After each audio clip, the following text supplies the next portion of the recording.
வணக்கம். மதிமுகம் செய்திகள். இன்றைய முக்கிய நிகழ்வுகளை பார்ப்பதற்கு முன்பாக தலைப்புச் செய்திகளை பார்க்கலாம். தேர்தல் பத்திர வழக்கில் SBIயின் செயல்பாடு நேர்மையானதாக இல்லை. 21ஆம் தேதிக்குள் அனைத்து தரவுகளையும் தாக்கல் செய்ய உச்சநீதிமன்றம் அதிரடி உத்தரவு. பொன்முடிக்கு பதவி பிரமாணம் செய்ய மறுப்பு தெரிவித்த ஆளுநருக்கு திமுக கண்டனம். ஆளுநர் ரவிக்கு எதிராக உச்சநீதிமன்றத்தில் தமிழக அரசு மனு தாக்கல். ஆளுநர் பதவியை ராஜினாமா செய்தார் தமிழிசை சவுந்தரராஜன். மக்களவை தேர்தலில் போட்டியிட விருப்பம் தெரிவித்துள்ளதாக தகவல். பிரதமர் வருகையை ஒட்டி கோவையில் பாதுகாப்பு ஏற்பாடுகள் தீவிரம். தென் மாநிலங்களில் பாஜகவுக்கு பெரும் ஆதரவு உருவாகியுள்ளதாக பிரதமர் நெகிழ்ச்சி. அதிமுக கொடி சின்னம் விவகாரம் எடப்பாடி பழனிசாமி தாக்கல் செய்த வழக்கில் இன்று பிற்பகல் தீர்ப்பு. தேர்தல் பத்திர வழக்கில் SBI செயல்பாடு நேர்மையாக இல்லை என உச்சநீதிமன்றம் அதிருப்தி தெரிவித்துள்ளது. தேர்தல் நன்கொடை பத்திர திட்டம் அரசமைப்பு சட்டத்திற்கு எதிரானது என உச்சநீதிமன்றத்தின் அரசியல் சாசன அமர்வு கடந்த பிப்ரவரி மாதம் 15ஆம் தேதி தீர்ப்பளித்தது. மேலும் இப்பத்திரங்கள் விநியோகம் தொடர்பான விவரங்களை தேர்தல் ஆணையத்திடம் பாரத ஸ்டேட் வங்கி சமர்ப்பிக்கவும் அதனை தேர்தல் ஆணையம் தனது வலைதளத்தில் மார்ச் 15ஆம் தேதிக்குள் வெளியிடவும் உத்தரவிட்டிருந்தது.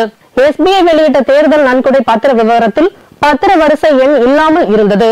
இந்த நிலையில் தேர்தல் பத்திர வழக்கு இன்று உச்சநீதிமன்ற தலைமை நீதிபதி TY சந்திரசூட், நீதிபதி சஞ்சீவ் கண்ணா, நீதிபதி PR கவாய், நீதிபதி JP பாரதிவாலா மற்றும் நீதிபதி மனோஜ் மிஸ்ரா ஆகியோர் அடங்கிய அமர்வு முன்பு மீண்டும் விசாரணைக்கு வந்தது. அப்போது தேர்தல் பத்திரங்கள் தொடர்பான SBI நடவடிக்கை திருப்தி அளிக்கவில்லை என்று உச்சநீதிமன்றம் கருத்து தெரிவித்தது. இதற்கு பதிலளித்த SBI வங்கி தரப்பு உச்சநீதிமன்றத்தின் உத்தரவுகளை தாங்கள் புரிந்து கண்டதன் அடிப்படையிலேயே தரவுகள் அளிக்கப்பட்டுள்ளது என்று வாதம் முன்வைக்கப்பட்டது. இதனை கேட்ட நீதிபதிகள் அனைத்து தரவுகளையும் வெளியிட வேண்டும் என்று முதல் உத்தரவிலேயே தெளிவாக கூறப்பட்டுள்ளதாகவும் அனைத்து தரவுகளையும் வெளியிட வேண்டும் என்று உத்தரவிட்டும் SBI ஏன் தேர்தல் பத்திர வரிசை எண்களை வெளியிடவில்லை என்று கேள்வி எழுப்பியது. உச்சநீதிமன்றம் ஏற்கனவே அளித்த தீர்ப்புப்படி பத்திர எண்களை வெளியிட வேண்டும் என்றும் உத்தரவிட்டது. பொன்முடிக்கு பதவி பிரமாணம் செய்து வைக்க மறுப்பு தெரிவித்துள்ள ஆளுநர் RN ரவிக்கு திமுக கண்டனம் தெரிவித்துள்ளது. சொத்து குவிப்பு வழக்கில் பொன்முடிக்கு சென்னை உயர்நீதிமன்றம் 3 ஆண்டு சிறை தண்டனையும் 50 லட்சம் ரூபாய் அபராதமும் விதித்தது. இதனால் அவரது பதவி பறிபோன நிலையில் நீதிமன்ற தீர்ப்புக்கு உச்சநீதிமன்றம் தடை விதித்ததால் பொன்முடி மீண்டும் MLA-வாக அறிவிக்கப்பட்டார். பொன்முடி மீண்டும் MLA-வாக அறிவிக்கப்பட்டதை அடுத்து மீண்டும் அவரை அமைச்சரவையில் இணைத்துக் கொள்ள முதலமைச்சர் MK ஸ்டாலின் ஆளுநருக்கு கடிதம் எழுதினார். இந்நிலையில் பொன்முடிக்கு அமைச்சராக பதவி பிரமாணம் செய்து வைக்க இயலாது என ஆளுநர் RN ரவி மறுப்பு தெரிவித்தார். பொன்முடி மீதான வழக்கு நிலுவையில் உள்ளதால் பதவி பிரமாணம் செய்து வைக்க இயலாது என ஆளுநர் மறுப்பு தெரிவித்துள்ளார். இந்த நிலையில் பொன்முடி பதவி பிரமாண விவகாரத்தில் ஆளுநர் RN ரவியின் செயலுக்கு திமுக கண்டனம் தெரிவித்துள்ளது. பொன்முடிக்கு பதவி பிரமாணம் செய்து வைக்காத ஆளுநர் செயல் நீதிமன்ற அவமதிப்பாகும் என கண்டனம் தெரிவித்துள்ள திமுக MP வில்சன், அரசியல் சாசனம் சட்டங்கள் மீது அக்கறை இல்லாத ஆளுநரை உடனடியாக பதவி நீக்கம் செய்ய வேண்டும் என குடியரசுத் தலைவரை வலியுறுத்தியுள்ளார். தெலுங்கானா ஆளுநர் மற்றும் புதுச்சேரி துணைநிலை ஆளுநர் தமிழிசை சவுந்தரராஜன் தனது பதவியை ராஜினாமா செய்ய உள்ளதாக தகவல் வெளியாகியுள்ளது. மக்களவை தேர்தல் தேதி அறிவிக்கப்பட்டுள்ள நிலையில் பதவியை ராஜினாமா செய்து குடியரசுத் தலைவர் திரௌபதி முர்முவுக்கு தமிழிசை சவுந்தரராஜன் கடிதம் அனுப்பியுள்ளார். ஓரிரு நாட்களில் தமிழகம் மற்றும் புதுவையில் போட்டியிடும் பாஜக கூட்டணியின் வேட்பாளர்கள் பட்டியல் வெளியாக உள்ளது. இந்த நிலையில் புதுச்சேரி, திருநெல்வேலி, தூத்துக்குடி அல்லது கன்னியாகுமரி மக்களவை தொகுதிகளில் ஏதேனும் ஒன்றில் தமிழிசை சவுந்தரராஜன் போட்டியிட அதிக வாய்ப்புள்ளதாக தகவல்கள் வெளியாகியுள்ளது. அதிமுக கொடை, சின்னம் உள்ளிட்டவற்றை பயன்படுத்த பன்னீர்செல்வத்துக்கு தடை விதிக்க கோரி எடப்பாடி பழனிசாமி தாக்கல் செய்த வழக்கில் சென்னை உயர்நீதிமன்றம் இன்று தீர்ப்பளிக்க உள்ளது. அதிமுக கொடி, சின்னம், லெட்டர் பேட் ஆகியவற்றை பயன்படுத்த கட்சியிலிருந்து நீக்கப்பட்ட பன்னீர்செல்வத்துக்கு தடை விதிக்க கோரி பொதுச் செயலாளர் எடப்பாடி பழனிசாமி சார்பில் கடந்த ஆண்டு சென்னை உயர்நீதிமன்றத்தில் வழக்கு தாக்கல் செய்தார். இந்த மனுவை விசாரித்த நீதிபதி வழக்கில் பதிலளிக்க OPS தாமதப்படுத்துவதை சுட்டிக்காட்டி அதிமுகவின் பெயர், கொடி, சின்னம் ஆகியவற்றை பயன்படுத்த இடைக்கால தடை விதித்து உத்தரவிட்டார். வழக்கில் இருதரப்பு வாதங்களும் மார்ச் 12ஆம் தேதி முடிவடைந்த நிலையில் வழக்கின் தீர்ப்பை தேதி குறிப்பிடாமல் நீதிபதி தள்ளி வைத்தார். இந்நிலையில் அதிமுக கொடி, சின்னம் பன்னீர்செல்வம் பயன்படுத்த தடை விதிக்க கோரி எடப்பாடி பழனிசாமி தாக்கல் செய்த வழக்கில் சென்னை உயர்நீதிமன்றம் இன்று பிற்பகல் தீர்ப்பளிக்க உள்ளது. தேர்தல் தேதி அறிவிக்கப்பட்ட பிறகு முதன்முறையாக இன்று தமிழகம் வரும் பிரதமர் மோடி கோவையில் நடைபெறும் பிரம்மாண்ட வாகன அணிவகுப்பில் பங்கேற்க உள்ளார். தெலுங்கானா மாநிலம் ஜக்தியால் மற்றும் கர்நாடக மாநிலம் சிவமொகா பகுதிகளில் நடக்கும் பொதுக்கூட்டத்தில் பிரதமர் மோடி இன்று பங்கேற்க உள்ளார். சிவமொகா பழைய சிறைச்சாலை திடலில் உள்ள சுதந்திர பூங்காவில் நடக்கும் கூட்டத்தில் பாஜக வேட்பாளர் ராகவேந்திராவை ஆதரித்து பிரச்சாரம் செய்ய உள்ளார். அதனைத் தொடர்ந்து இன்று மாலை 5:30 மணிக்கு கோவை வருகை தரும் பிரதமர் மோடி பிரம்மாண்ட வாகன பேரணியில் பங்கேற்க உள்ளார். பேரணியை முன்னிட்டு கோவையில் உச்சகட்ட பாதுகாப்பு போடப்பட்டுள்ளது. சாய்பாபா காலனியில் இருந்து தொடங்கும் வாகன பேரணி கங்கா மருத்துவமனை, வடகோவை, அவினாசிலிங்கம் மகளிர் பல்கலைக்கழகம், சிந்தாமணி ஆகிய பகுதிகளின் வழியாக சுமார் 2.6 கிலோமீட்டர் தூரத்திற்கு வாகன பேரணியாக வந்து ஆர்எஸ்புரம் பகுதியில் நிறைவடைகிறது. பிரதமரின் வாகன பேரணி நடைபெறும் வழித்தடத்தில் சாலையின் இருபுறமும் தடுப்புகள் அமைக்கப்பட்டு பாஜக கொடிகள் நடப்பட்டுள்ளன. வாகன பேரணி தொடங்கும் இடத்திலிருந்து பேரணி முடியும் இடம் வரை பாதுகாப்பு ஏற்பாடுகள் தீவிரப்படுத்தப்பட்டுள்ளது. இதையொட்டி 5000க்கும் மேற்பட்ட காவலர்கள் கோவைக்கு வரவழைக்கப்பட்டுள்ளனர். மக்களவை தேர்தல் பணிகள் தொடர்பாக தலைமை தேர்தல் அதிகாரி சத்யபிரதா சாஹூ அனைத்து மாவட்ட ஆட்சியர்களுடன் இன்று பிற்பகல் ஆலோசனை நடத்த உள்ளார்.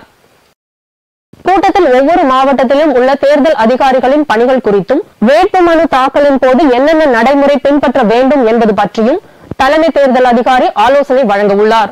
வாக்குச்சாவடிகள் அமைப்பது, தேர்தல் பணியில் ஈடுபடும் அலுவலர்களுக்கு போதிய பயிற்சி கொடுப்பது உள்பட பல்வேறு பணிகள் குறித்தும் அவர் விவாதிக்க உள்ளார். இதனிடையே வாக்காளர் பட்டியலில் பெயர் சேர்க்க நேற்று கடைசி நாள் என்பதால் முகவரி மாறியவர்கள், 18 வயது நிரம்பியவர்கள் ஏராளமானோர் ஆன்லைனில் விண்ணப்பித்தனர். இந்த நிலையில் தமிழ்நாட்டில் வாக்காளர் பட்டியலில் பெயர் சேர்க்க 5 லட்சம் பேர் விண்ணப்பம் அளித்துள்ளதாக தகவல் வெளியாகியுள்ளது. தேர்தல் ஆணைய விதிப்படி வேட்புமனு தாக்கலுக்கு கடைசி நாளில் இருந்து 10 நாட்களுக்கு முன் வரை பெயர் சேர்க்க விண்ணப்பிக்கலாம் என்ற நிலையில் மக்களவை தேர்தலுக்கான வாக்காளர் பட்டியலில் பெயர் சேர்ப்பதற்கான கால அவகாசம் நேற்றுடன் நிறைவு பெற்றது. தமிழ்நாட்டில் வாக்காளர் பட்டியலில் பெயர் சேர்க்க 5 லட்சம் பேர் விண்ணப்பம் அளித்துள்ளதாக தேர்தல் ஆணையம் தரப்பில் தெரிவிக்கப்பட்டுள்ளது. அதிமுக மற்றும் தேமுதிக கூட்டணி உறுதியானதாக தகவல் வெளியாகியுள்ளது.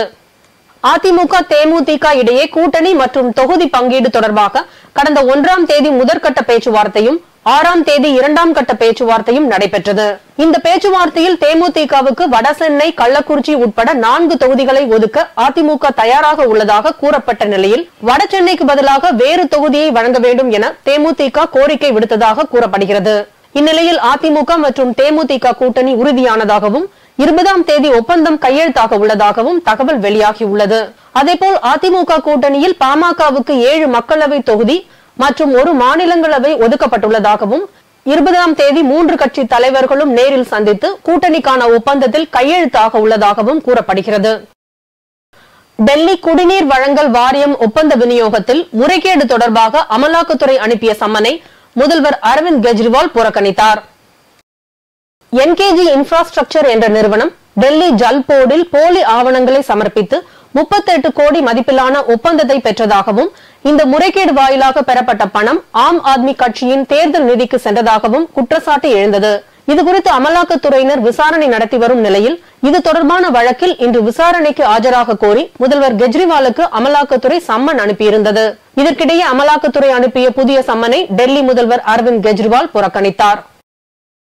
பொறியியல் படிப்புக்கு மே முதல் வாரத்தில் இருந்து ஆன்லைன் வழியிலான பதிவு துவங்க பொறியியல் மாணவர் சேர்க்கை தொடர்பான ஆய்வுக் கூட்டத்தில் முடிவு செய்யப்பட்டுள்ளது. அண்ணா பல்கலைக்கழகத்தின் கீழ் செயல்பட்டு வரும் 460க்கும் மேற்பட்ட பொறியியல் கல்லூரிகளில் இளநிலை படிப்புகளில் உள்ள 1.5 லட்சம் இடங்கள் பொது கலந்தாய்வு மூலம் ஆண்டுதோறும் நிரப்பப்பட்டு வருகின்றன. நடப்பாண்டு பொறியியல் படிப்புக்கு ஆன்லைன் வழியில் விண்ணப்பிப்பதற்கு மே மாதம் முதல் வாரத்தில் இருந்து பதிவுகள் துவங்கப்பட உள்ளது. ஆன்லைன் வழியில் விண்ணப்பம் செய்வதற்கு 1 மாதம் வரை கால அவகாசம் வழங்க திட்டமிட்டுள்ளதாக தெரிவிக்கப்பட்டுள்ளது. திமுக கூட்டணியில் காங்கிரஸ் மற்றும் மதிமுக கட்சிகளுக்கான தொகுதி உடன்பாடு ஒப்பந்தம் இன்று கையெழுத்தாக உள்ளது. மக்களவை தேர்தலில் திமுகவுடன் கூட்டணி வகிக்கும் கட்சிகளில் காங்கிரஸ் மற்றும் மதிமுக ஆகிய கட்சிகளுடன் தொகுதி உடன்பாடு ஒப்பந்தம் கையெழுத்தாவதில் தாமதம் நீடித்தது. இந்நிலையில் மதிமுகவுக்கு 1 தொகுதியும், காங்கிரஸ் கட்சிக்கு தமிழகத்தில் 9 தொகுதிகள் மற்றும் புதுச்சேரி மக்களவை தொகுதியையும் சேர்த்து 10 தொகுதிகள் ஒதுக்கப்பட்டது. அதன் அடிப்படையில் காங்கிரஸ் மற்றும் மதிமுகவுக்கு எந்தெந்த தொகுதிகள் அளிக்கப்பட்டுள்ளன என்பது குறித்த தொகுதி உடன்பாடு ஒப்பந்தம் இன்று கையெழுத்தாக உள்ளது. அதில் மதிமுகவுக்கு திருச்சி மக்களவை தொகுதி ஒதுக்கப்பட்டிருப்பதாக தகவல் வெளியாகியுள்ளது. மேலும் காங்கிரஸ் கட்சிக்கு கன்னியாகுமரி, விருதுநகர், சிவகங்கை, கரூர் மற்றும் திருவள்ளூர் ஆகிய மக்களவை தொகுதிகள் ஒதுக்கப்படலாம் என எதிர்பார்க்கப்படுகிறது. இவை மட்டுமின்றி மயிலாடுதுறை, கிருஷ்ணகிரி, கடலூர் அல்லது ஆரணி மற்றும் நெல்லை அல்லது தேனி ஆகிய தொகுதிகளும் ஒதுக்கீடு செய்யப்பட்டுள்ளதாக தகவல் வெளியாகியுள்ளது.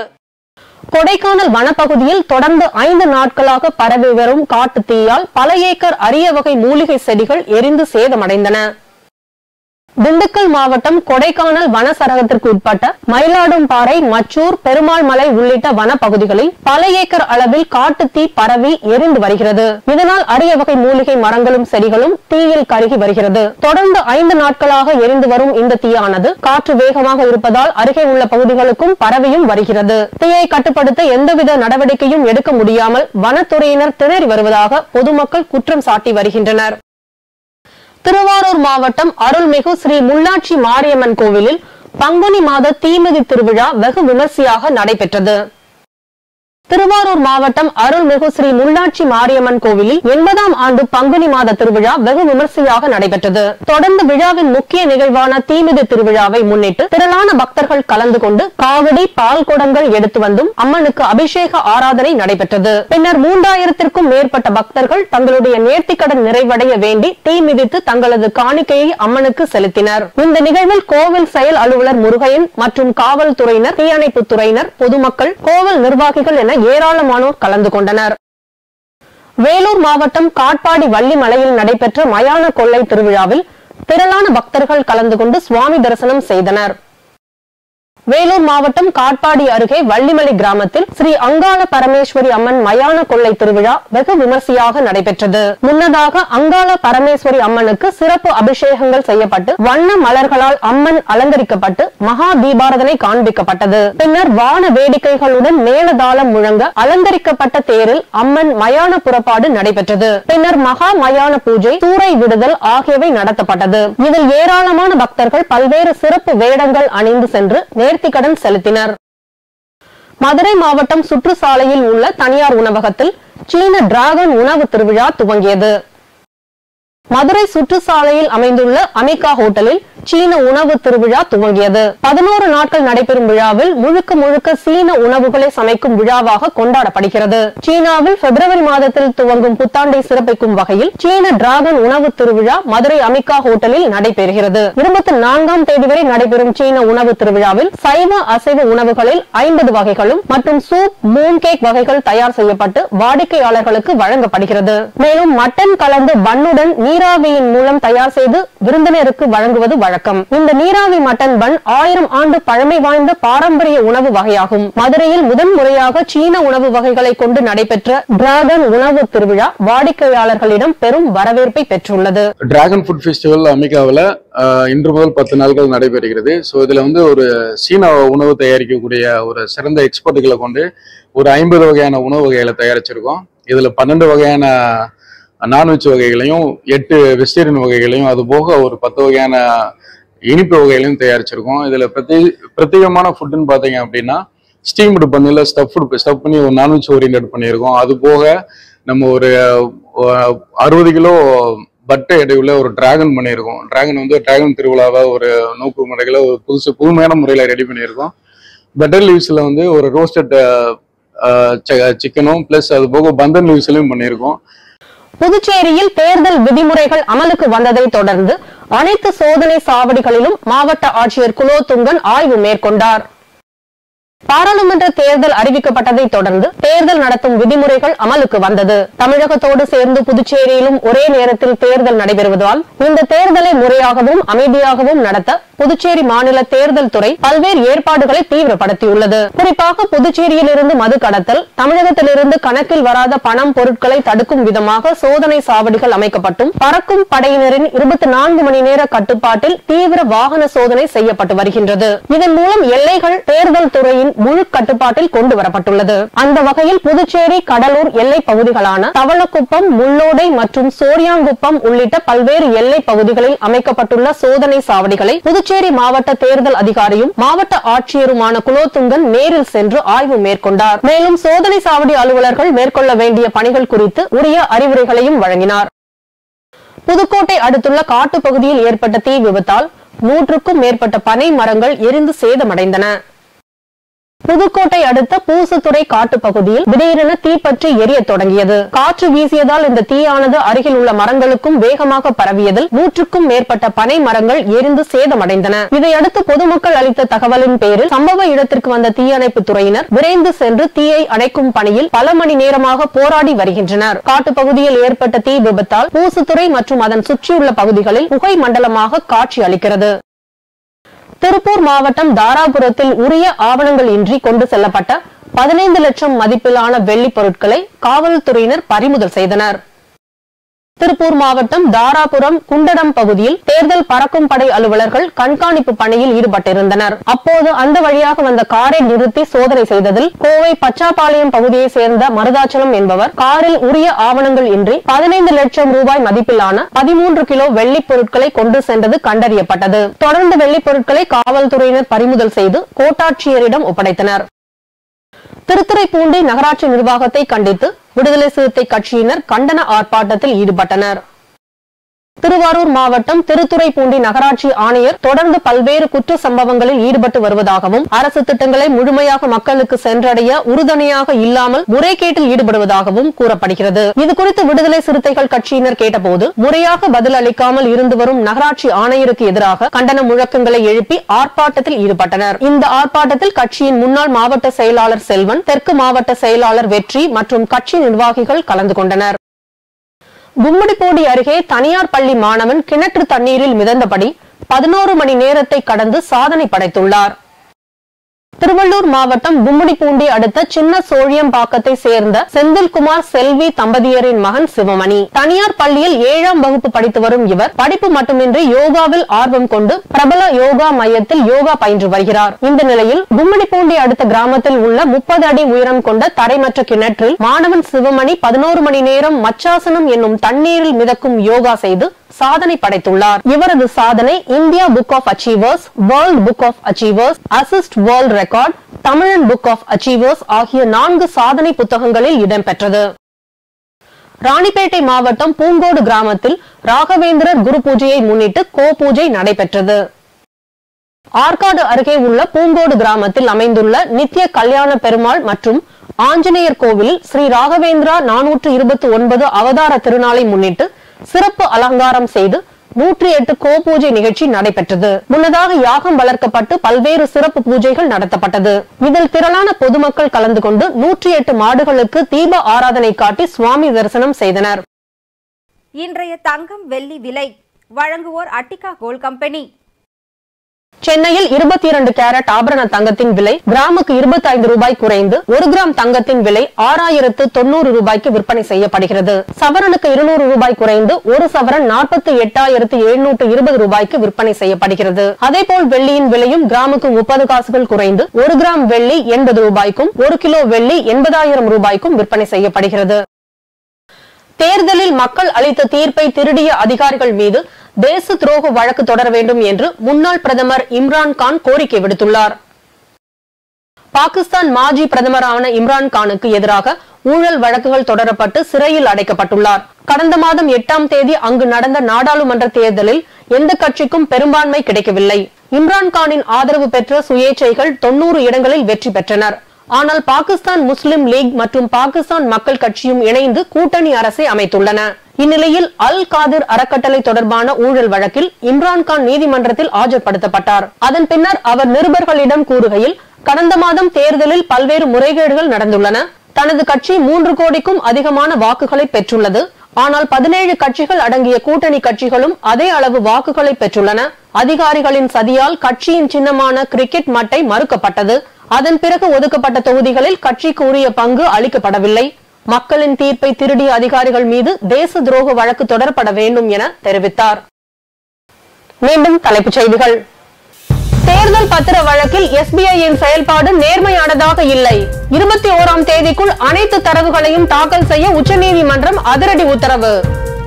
பொன்முடிக்கு பதவி பிரமாணம் செய்ய மறுப்பு தெரிவித்த ஆளுநருக்கு திமுக கண்டனம். ஆளுநர் ரவிக்கு எதிராக உச்சநீதிமன்றத்தில் தமிழக அரசு மனு தாக்கல். ஆளுநர் பதவியை ராஜினாமா செய்தார் தமிழிசை சவுந்தரராஜன். மக்களவை தேர்தலில் போட்டியிட விருப்பம் தெரிவித்துள்ளதாக தகவல். பிரதமர் வருகையை ஒட்டி கோவையில் பாதுகாப்பு ஏற்பாடுகள் தீவிரம். தென் மாநிலங்களில் பாஜகவுக்கு பெரும் ஆதரவு உருவாகியுள்ளதாக பிரதமர் நெகிழ்ச்சி. அதிமுக கொடி சின்னம் விவகாரம் எடப்பாடி பழனிசாமி தாக்கல் செய்த வழக்கில் இன்று பிற்பகல் தீர்ப்பு. இத்துடன் செய்திகள் நிறைவடைந்தன. மீண்டும் செய்திகள் இரவு 8 மணிக்கு. மேலும் செய்திகளை தெரிந்து கொள்ள மதிமுகம் பிரைம் யூடியூப் தளத்தில் இணைந்திருங்கள்.